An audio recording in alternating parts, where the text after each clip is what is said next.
నమస్తే, welcome to Andhraprabha TV. నేను సౌజన్య. America అధ్యక్షులు ట్రంప్ అందరినీ ఎవరైతే ఇల్లీగల్గా ఉంటున్నారో వాళ్ళందరినీ కూడా పంపించేస్తారు అమెరికా నుంచి అని అందరికీ తెలిసిందే. సో అందులో భారతదేశం కూడా మినహాయింపు కాదు అన్నట్టుగా మనకు తెలుస్తుంది. ఆల్మోస్ట్ 18,000 మందిని గుర్తించారు ఇల్లీగల్గా ఉంటున్న వాళ్ళని అని మనకి వార్తల్లో వింటూ ఉన్నాం. మరి ఈ అంశానికి సంబంధించి వారి విశ్లేషణని మనతో పంచుకోవడానికి ఈరోజు మనతో పాటు ఉన్నారు సీనియర్ జర్నలిస్ట్ రవి తుంగలా ఉన్నారు. వారితో మాట్లాడదాం. నమస్తే రవి గారు. నమస్తే అండి. సో ఆల్రెడీ ఎప్పుడైతే ట్రంప్ ఆయన ప్రమాణ స్వీకారం చేశారో అప్పుడే చెప్పారు, ఎవరైతే ఇల్లీగల్గా ఉంటున్నారో నా దేశంలో అమెరికాలో వాళ్ళందరినీ నేను పంపించేస్తాను అని. సో మేబీ ఇండియన్స్ని ఏమన్నా కొద్దిగా మినహాయింపు ఇస్తారేమో అని అనుకున్నారు. కాకపోతే ఆయన తమ్ముడే ప్యాకెట్ అన్నట్టు ఎవరైనా నాకు ఒకటే, ఎవరైతే ఇల్లీగల్గా ఉంటారో వాళ్ళని పంపించేస్తాను. ఆల్మోస్ట్ 18,000 మెంబర్స్ని వాళ్ళు గుర్తించారు అన్నట్టుగా తెలుస్తుంది. అండ్ ఒక ఫ్లైట్ కూడా వచ్చింది కూడా అన్నట్టుగా అంటున్నారు. దీని గురించి ఏమంటారు మీరు? మీరు చెప్పిన దాంట్లో ఈ ఫ్లైట్ అనేది ఆల్రెడీ ఇండియా ల్యాండ్ అయిపోయిందండి. సో మొత్తం 194 మంది విద్యార్థులతో ఒక ఫ్లైటు నిన్న మార్నింగ్ అంటే మంగళవారం ఉదయం బయలుదేరింది. అమెరికా నుంచి బయలుదేరి ఇప్పుడు మార్నింగ్ 4 గంటలకు 6 గంటలకు అమృత్సర్ వచ్చిందండి. అమృత్సర్లో అందరినీ డిపోర్ట్ చేశారు. ఇంకా అక్కడ నుంచి ఎవరైతే ఉన్నారో వాళ్ళందరూ వాళ్ళ స్వస్థలాలకు వెళ్ళిపోవాలి. అయితే మొత్తం అలాంటి వాళ్ళని మొత్తం ఫస్ట్ ఫ్లైట్ మొదటి విడతగా 194 మందిని పంపించారు. ఇంకా రాబోయే రోజుల్లో అంటే ఇంకొక 1 or 2 వీక్స్లో ఇంకా మొత్తం 18,000 మందిని గుర్తించారండి. 18,000 మందిలో దాదాపుగా 17,994 మంది అయితే ఈ ఇండియాకి తిరిగి వెళ్ళిపోయే లిస్టులో ఉన్నారు. ఇంకో 6 మంది వేరే కారణాలతో ఉన్నారంటే వాళ్ళ మీద వేరే కేసులు ఉన్నాయి, అందుకని వాళ్ళు సపరేట్ తీశారు. సో ఈ మొత్తాన్ని ఇంకొక 1 monthలో అప్పుడు ఇంకా చెప్పాలంటే ఇప్పుడు మీకు లాస్ట్ టైము ఆఫ్ఘనిస్తాన్ అంతర్యుద్ధం వచ్చినప్పుడు తాలిబాన్లు పరిపాలన చేసినప్పుడు అక్కడ ఉన్న వాళ్ళందరూ అమెరికా ఫ్లైట్ ఎక్కి వెళ్ళిపోయారు చూడండి, అందరూ పైనుంచి పడిపోయారు. అలాంటి ఫ్లైట్లో పంపిస్తున్నారు. అంటే ఆ ఫ్లైట్ కెపాసిటీ 200 అయితే అందులో 600 కూడా వెళ్ళొచ్చు అనమాట. కూర్చుని కూడా ట్రావెల్ చేయొచ్చు. అలాంటి విమానాల్లో పంపిస్తున్నారు. అవన్నీ యుద్ధ విమానాలు అనమాట. అంటే వాళ్ళు అమెరికా వాళ్ళు ఎంత సీరియస్గా ఉన్నారంటే అక్రమంగా అమెరికాలో ఉంటున్న వాళ్ళు, అక్రమంగా ఉంటూ అమెరికాలో అక్కడ ఉన్న యువతకి ఉపాధి అవకాశాలు చెడగొడుతున్న వాళ్ళని ఎట్టి పరిస్థితిలో ఉంచకూడదని ట్రంప్ డిసైడ్ అయ్యారు. ఆయన అంతే జనవరి 20వ తారీఖు ఆ ప్రమాణ స్వీకారం చేశాడో లేదో వెంటనే తన ఇంప్లిమెంటేషన్ మొదలుపెట్టేశాడు. సో మన వాళ్ళందరినీ ఎవరైతే ఎక్కడైతే రెస్టారెంట్లో లేకపోతే గ్యాస్ స్టేషన్లో పనిచేస్తున్న వాళ్ళందరూ గుర్తించారు.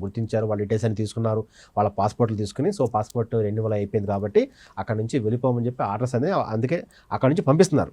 సో ఇంకా చెప్పాలంటే అమెరికా ఇది కొంచెం ఖర్చుతో కూడిన పని. అయితే వాళ్ళ దగ్గర ఉన్న సంపత్తో పోలిస్తే ప్రస్తుతం వాళ్ళు ఫస్ట్ అమెరికా, సో మా దేశం తర్వాతే వేరే సరే, అందుకని చెప్పి వలసదారులందరూ వెళ్ళిపోవాలని చెప్పి అందరికీ ఫ్లైట్లు వేసి పంపించేస్తున్నారు.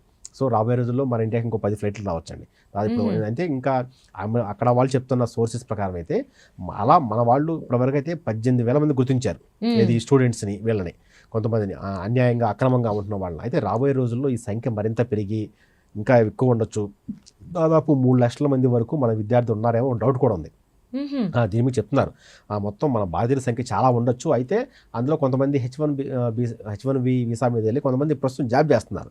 సో జాబ్ చేసే వాళ్ళకి జాబ్ అయిపోయిన తర్వాత కూడా అక్కడ వాళ్ళ వీసా తెచ్చుకోగలిగితే ఓకే, అయిపోయిన తర్వాత ప్రస్తుతం ఉన్నవాళ్ళు ఉన్నారు. తర్వాత కూడా వాళ్ళకి వీసా కంటిన్యూ కాకపోతే మాత్రం వాళ్ళు కూడా తిరిగి రావాల్సి వస్తుంది. సో దానికి టైం ఉంది కాబట్టి వాళ్ళందరినీ మినహాయిస్తే గట్టిగా ఒక 2 లక్షల నుంచి 3 లక్షల మంది వరకు ఇండియా తిరిగి వచ్చే అవకాశం ఉందని. అయితే ఇదే అంశంపై ట్రంప్ ఇలా పంపించేస్తున్న విద్యార్థులపై మన మన సెంట్రల్ గవర్నమెంట్ కూడా రెస్పాండ్ అయ్యింది. సో దీనిపైన వాళ్ళు చాలా మంది అడిగారు, సో మనకి ట్రంప్కి చాలా మంచి బంధం ఉంది కదా, మరి ఇట్లా వెనక్కి పంపిస్తున్నారు, మరి దీనికైనా మనం మాట్లాడవచ్చు అంటే ఇండియా ఏకపక్షంగా ఒకే ఒక మాట చెప్పిందండి, అక్రమ వలసదారులు ఎక్కడైనా అక్రమ వలసదారులే. సో మనం ఒక దేశానికి చెప్పబోయే ముందు మనం కూడా 1-2 సార్లు ఆలోచించుకోవాలి. అది వాళ్ళ దేశానికి ఇబ్బంది, వాళ్ళ దేశ రక్షణకు, వాళ్ళ దేశ మాదక ద్రవ్యాలకు ఇబ్బంది అవుతున్నప్పుడు అక్కడ వాళ్ళు ఒక నిర్ణయం తీసుకుంటే ఆ నిర్ణయానికి మనం కట్టుబడి ఉండాల్సిందే. సో అక్రమంగా ఉన్నవాళ్ళు అది ఏ దేశమైనా, చైనా అవ్వచ్చు, మెక్సికో అవ్వచ్చు, లేకపోతే బ్యాంకాక్, మాల్దీవ్స్ అవ్వచ్చు, లేకపోతే రష్యా వాళ్ళు ఎవరైనా అవ్వచ్చు, కొరియా వాళ్ళైనా అవ్వచ్చు, ఎవరైనా సరే వాళ్ళని ఏ దేశమో ఉపేక్షించదు. సో ఇప్పుడు మనకి బంగ్లాదేశ్లో మన దేశంలో వచ్చి అక్రమంగా వలస ఉంటుంటే మనం పంపించేస్తామని చెప్తున్నాం కదా, మరి అలాంటప్పుడు అమెరికా వాళ్ళు కూడా పంపిస్తారు కదా. అదే మనం చేస్తే కరెక్ట్, వాళ్ళు చేస్తే తప్పు అనడానికి లేదు. కాబట్టి అమెరికా చేస్తున్న విధానం కరెక్టే. మన వాళ్ళు కొంత సఫర్ అవుతున్నారు కూడా. అండ్ లక్కీలీ అంటే జైలు శిక్ష వేయకుండా తెలుసుకుని పంపించేస్తారు. అది కొంచెం హ్యాపీ ఫీల్ అవ్వాలని నేను అనుకుంటున్నాను. అవునండి, ఖచ్చితంగా హ్యాపీ ఫీల్ అవ్వాల్సిందే. అంటే మన విద్యార్థుల భవిష్యత్తును దృష్టిలో ఉంచుకొని మనకి ఇంకా అలాంటి కఠిన నిర్ణయాలు ఏమీ తీసుకోకుండా మన వాళ్ళని అక్కడ ఫ్లైట్ ఎక్కించి వాళ్ళ సామాన్లు మొత్తం ప్యాక్ చేయించి పంపించేస్తున్నారు. సో మళ్ళీ ఇంకోసారి రావద్దు అని. సో ఇప్పుడు ఎవరైతే వస్తున్నారో ఒకవేళ వెళ్తే కనుక అన్ని రూల్స్ ప్రకారం ఉంటే ప్రాబ్లం లేదు. ప్రాబ్లం లేదు. ఇప్పుడు మన వాళ్ళు అక్కడ అమెరికా యూనివర్సిటీ వీసా తెచ్చుకున్న తర్వాత H1B వస్తుంది. సో తెచ్చుకుంటారు, చదువుకున్న తర్వాత 3 ఏళ్ళ ఇంకో 2 ఏళ్ల చదువు, 3 ఏళ్ల పాటు ఉద్యోగం చేయొచ్చు. ఈ 5 ఏళ్ళు మనం అక్కడ సక్రమంగా ఉండొచ్చు. అయితే వీళ్ళకి ఎలాంటి ప్రాబ్లం లేదు. కొంతమంది ఏం చేస్తారు, అమెరికాకి విజిటింగ్ వీసా మీద వెళ్తారు. వాళ్ళ అబ్బాయి, ఇప్పుడు ఫర్ ఎగ్జాంపుల్ ఒక అబ్బాయి ఉన్నాడు, 25 ఏళ్ళు ఉంటాయి. ఆ అబ్బాయి అమెరికా చూద్దామని చెప్పి విజిటింగ్ వీసా వెళ్తాడు. 6 నెలల పాటు విజిటింగ్ వీసా మీద వాళ్ళ ఫ్రెండ్ రూమ్లో ఉంటాడు. అప్పుడు దాకా ఏం డోకాలి అన్ని తిరుగుతాడు. ఎప్పుడైతే విజిటింగ్ వీసా టైం వద్దో ఆ వీసాను లోపల పెట్టేసి ఇంట్లో ఉండిపోతాడు. వాళ్ళ ఫ్రెండ్స్ ఎవరు ఉంటారు, ఫ్రెండ్స్ చుట్టాలు ఉంటారు కదా, వాళ్ళ దగ్గర ఉండిపోయి ఆ ఇంటి చుట్టుపక్కల ఎక్కడో గ్యాస్ స్టేషన్లోనో, మెడికల్ షాపుల్లోనో, లేకపోతే పిజ్జా, బర్గర్, వీటిలోనో పనిచేస్తాడు. అంటే ఇన్ హౌస్ మాత్రం చేస్తారు, మన వాళ్ళు బయట కనిపించరు. ఎవరైతే అక్రమంగా ఉంటారో వాళ్ళు ఎవరు బయట కనిపించరు అన్నమాట. ఎందుకంటే వాళ్ళు అక్కడ ట్యాక్సెస్ కట్టరు, వాళ్ళకి మెడికల్ ఇన్సూరెన్స్లు ఉండవు, ఏం చేయరు. సో కాబట్టి లోకల్గా ఉండే వాళ్ళు సపోర్ట్ తీసుకుని అట్లా మేనేజ్ చేస్తూ ఉంటారు. ఇప్పుడు అలాంటి వాళ్ళందరికీ గడ్డు పరిస్థితి అనమాట. వాళ్ళందరూ ఇప్పుడు తిరిగి వచ్చేసిన పరిస్థితి. సో కాబట్టి ట్రంప్ ఈ విషయంలో వెనక తగ్గట్లేదండి. అంటే ఇంకా చెప్పాలంటే వేరే దేశాలతో పోలిస్తే మన దేశంతో ట్రంప్ ఎప్పటికి కూడా సఖ్యతగానే ఉంటున్నాడు. చైనా మీద బీభత్సమైన టారిఫ్లు విధించాడు వాళ్ళకి. సో ఆటోమేటిక్గా చైనా కూడా విధించింది అనుకోండి. అలా చైనాతో పాటు రష్యా, అంటే ఎవరైతే తమ మాట వినట్లేదో వాళ్ళందరి మీద ట్యాక్స్లు వేసేస్తున్నాడు. ఇంకా ఇండియా జోలికి రాలేదు, నాకు తెలిసి ఇండియా జోలికి రాకపోవచ్చు కూడా, మినహాయింపు ఉండొచ్చు. అయితే ఇప్పుడు ఈ అక్కడ పనిచేస్తున్న ఇండియన్ స్టూడెంట్స్ అందరూ ఇలా పంపించేయడం వల్ల అమెరికాలో ఒక 6 నెలల తర్వాత ఒక రకమైన తీవ్రమైన సంక్షోభం వస్తుంది. ఎందుకంటే ఇప్పటి వరకు మన వాళ్ళు ఆ గ్యాస్ స్టేషన్లోనో, మెడికల్ షాప్లోనో పనిచేస్తున్నారు. వాళ్ళంతా స్కిల్డ్ లేబర్ అని చెప్పచ్చు, అంటే బాగా పనిచేస్తారు. తెలిసింది కదా, ఇండియా స్టూడెంట్స్ ఎక్కడికి వెళ్ళినా కానీ సిన్సియర్గా పనిచేస్తారు, టైం కంటే టైంకి వస్తారు, ఉన్నంతసేపు పర్ఫెక్ట్గా పనిచేస్తారు, ఆ తర్వాత వెళ్ళిపోతారు. Hard working mentality persons. ఇప్పుడు వాళ్ళందరూ వెళ్ళిపోతే అక్కడ అదే మెంటాలిటీ, అదే హార్డ్ వర్క్ చేసే లేబర్ కానీ స్టూడెంట్స్ కానీ వాళ్ళు దొరకనప్పుడు ఏమైంది, ఆటోమేటిక్గా ఈ ఎకానమీ కొంచెం దెబ్బతింటది. సో అక్కడ ఉన్న వాళ్ళు ఇప్పుడు మన వాళ్ళు చేసినంత పని, మన వాళ్ళంతా చేసినంత సిన్సియర్గా, మన వాళ్ళు చేసిన శాలరీకి అక్కడ అమెరికన్ చేస్తారా, చెయ్యరు. సో కాబట్టి ఒక 6 నెలల తర్వాత చిన్న ప్రాబ్లం వస్తుంది. మరి దాన్ని ట్రంప్ ఎలా సార్ట్అవుట్ చేస్తారో చూడాలి. నాకు తెలిసి అలాంటప్పుడు అక్కడ ఉన్న యువతకి, అలాంటి మన వాళ్ళు కొంతమంది H1B ఉంటారు కదా, వాళ్ళకైనా ప్లస్ అవ్వచ్చు. వాళ్ళు కూడా యూనివర్సిటీలో పనిచేయాలి, మళ్ళీ వాళ్ళు బయట పనిచేయకూడదు, అది కూడా రూల్ ఉంది. సో ఎవరైతే చదువుకుంటానికి వచ్చారో వాళ్ళు యూనివర్సిటీ క్యాంపస్లో మాత్రమే పనిచేయాలి, బయటికి వెళ్ళి గ్యాస్ స్టేషన్లో పనిచేస్తారని కుదరదు. కలిసి ప్రస్తుతం అయితే అక్రమ వలసదారులు పంపిస్తున్నారు. ఆ తర్వాత ఏమన్నా ఒక మంది తర్వాత ఏమన్నా ఇలా ఎకానమీ స్లంప్ వచ్చి అక్కడ వాళ్ళకి స్కిల్ లేబర్ దొరకకపోతే మళ్ళీ మన వాళ్ళని చేయొచ్చు అని చెప్పే అవకాశం ఉంది. So hope for the best అండి. అంతే. అంటే ఒక నిర్ణయం తీసుకుంటున్నారు అని అంటే దానికి సంబంధించి కాన్సిక్వెన్సెస్, అంటే తిరిగి రిప్లై ఎలా ఉంటుంది ఏంటని చెప్పి ఆలోచించుకునే ఉంటారు. ఇన్ కేస్ మరి అలా పంపించేస్తే అక్కడ ఉన్నటువంటి యువతకి, అంటే అమెరికాలో ఉన్నటువంటి యువతకి జాబ్ ఆపర్చునిటీస్ వస్తాయా, వాళ్ళు తీసుకుంటారా అనేది కూడా మీరు అన్నట్టు క్వశ్చన్ మార్క్గానే ఉంది. లేకపోతే వాళ్ళు కావాలని ఎలా చేస్తున్నారా అనేది చూద్దామండి. At the same time Trump ఇదొకటి, అంటే వలసదారులు అక్రమంగా ఉంటున్న వాళ్ళని పంపించడమే కాకుండా చాలా నిర్ణయాలు అనేటువంటివి కొంచెం కఠినంగానే ఉంటున్నారు. సో దానివల్ల అమెరికా ప్రజలు పాజిటివ్గా తీసుకుంటారా లేకపోతే నెగిటివ్గా తీసుకుంటారని అనుకుంటే ఏమంటారు? సో ఒక నిర్ణయం పాజిటివ్ నెగిటివ్ అనేది ఇన్స్టెంట్గా చెప్పలేమండి. అంటే కొన్ని నిర్ణయాలు అనేవి లాంగ్ రన్లో ఉంటాయి, కొన్ని నిర్ణయాలు షార్ట్ టర్మ్లో ఉంటాయి. సో షార్ట్ టర్మ్ నిర్ణయాలు ఎవరికైనా సరే స్వీట్ అండ్ పెప్పర్గా ఉంటే చాలా మనకు నచ్చుతాయి. కానీ లాంగ్ టర్మ్ నిర్ణయాలు వెంటనే నచ్చకపోవచ్చు, దాని రిజల్ట్స్ కూడా తెలియదు. ఉదాహరణకి సంక్షేమ పథకాలు జగన్ ప్రభుత్వంలో చాలా బాగా ఇచ్చారు.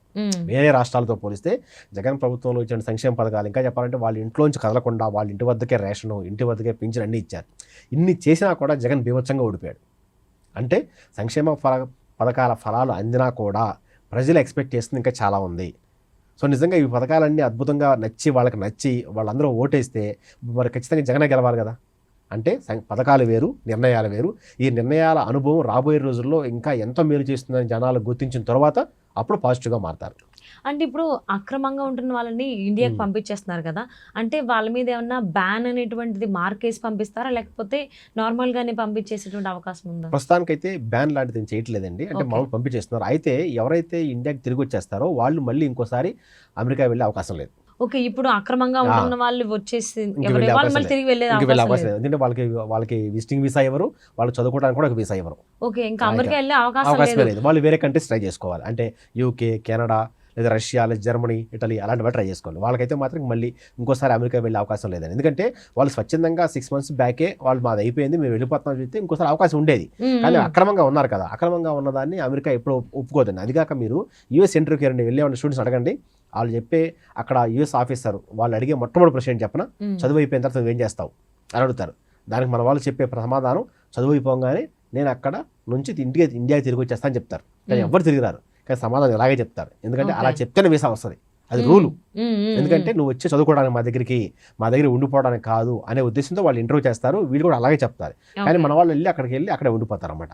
కొంతమంది సిన్సియర్గా బాగా చదువుకొని కొంచెం యూనివర్సిటీలో క్యాంపస్లో మెరిట్గా ఉండి మంచి ఉద్యోగాలు తెచ్చుకుంటారు, స్కాలర్షిప్ తెచ్చుకుంటారు. కొంతమంది ఏంటంటే ఫస్ట్ వీళ్ళు వెళ్ళటమే అక్కడికి, మేము వెళ్ళేది అక్కడ సంపాదించడానికే, జాబ్ కోసం కాదు అనే మెంటాలిటీ వెళ్తారు. సో అలాంటి వాళ్ళందరూ ఇప్పుడు చాలా గడ్డు పరిస్థితి అండి. రాబోయే రోజుల్లో కొన్ని కంట్రీస్ నాకు తెలిసి వీళ్ళని చూసి ఇంకా వేరే కంట్రీస్ కూడా అలాగా కొత్త రూల్స్ ఫామ్ చేయొచ్చు. సో ఎట్లయినా సరే సిన్సియర్గా వెళ్ళి చదువుకొని మెరిట్గా పనిచేస్తున్న వాళ్ళకైతే మాత్రం ఏమాత్రం డోకా ఉండదు. భవిష్యత్తులో మాత్రం ఇలాగే వెళ్ళి అక్కడ అక్రమంగా ఉండిపోతా ఉంటే మాత్రం ఎప్పటికైనా ఇబ్బంది. సో అమెరికా అధ్యక్షులు ట్రంప్ తీసుకున్నటువంటి నిర్ణయాలకైతే అందరూ ఏకీభవిస్తున్నారు, ఎందుకంటే ఎవరైనా అంతే కాబట్టి. సో మరి వలసదారుల్ని ఒక పాజిటివ్ ఏంటి అని అంటే, వలసదారుల మీద బ్యాన్ అనేది అంటే వేసినా వేయకపోయినా మళ్ళీ అమెరికా వెళ్ళడానికి అయితే అవకాశం లేదు. బట్ జైలుకి పంపించో లేకపోతే అలాగా జైలుకి పంపించడం, నిందితులుగా ఫైన్ వేయటం కానీ, లేకపోతే వాళ్ళ దగ్గర ఉన్న మొత్తం సామాన్ తీసేసుకోవడం కానీ అలాంటి ఏం చేయట్లేదు. సో మామూలుగా ఎలా వచ్చి అలా పంపించేస్తున్నారు. సో ఇలాంటివి ఏమీ చేయకుండా గుర్తించి సరాసరి ఇండియాకే పంపిస్తున్నారు, భారతదేశానికి. దానికోసం అయితే హ్యాపీగానే ఫీల్ అవ్వాలని చెప్పి అనుకుందామండి. Thank you so much Ravi గారు. Thank you.